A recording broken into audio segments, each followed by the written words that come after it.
என்னுடைய அழிவற்ற தன்மையில் மேல் உனக்கு அத்தனை கர்வம் தானே? தேவேந்திரா, நான் உன்னை துடிக்க வைக்கும் விதத்தில் நீயே களைத்து போய் என்னிடம் மரணம் கேட்டு வருவாய். இது உனது பிரமை சங்காசுரா.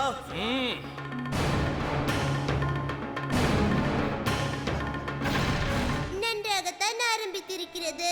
எல்லோருமே எளிதாக ஒப்புக்கொண்டு விட்டார்கள்.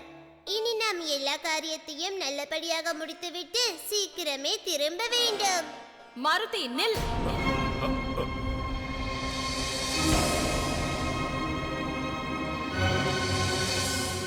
இன்று இரவு 7 மணிக்கு ஜெய் வீர ஹனுமான்.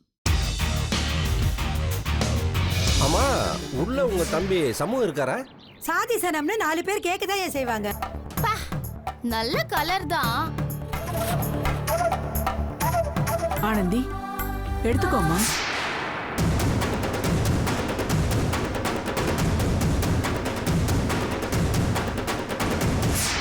இன்று இரவு 8:30க்கு கைராசி குடும்பம். எனக்கு உங்க கோவம் நல்லா புரியுதுமா. அதே மாதிரி நீங்களும் என் சூழ்நிலையை புரிஞ்சுக்கங்க.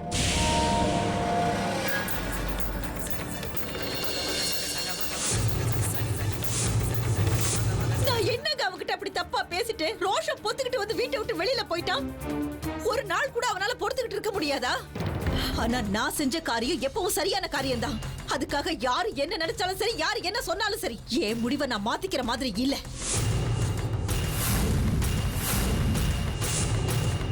சொந்தங்கள் இன்று இரவு 9 மணிக்கு. சௌமியா, நீ எப்படிங்க? நீ என்ன இங்க பார்த்தது நினைச்சு கவலைப்படுறியா இல்ல ஆச்சரியப்படுறியா?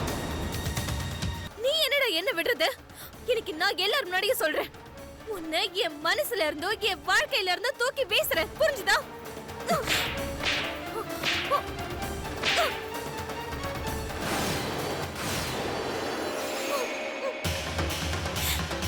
இன்று இரவு 9:30 மணிக்கு பெரிய இடத்து பெண்.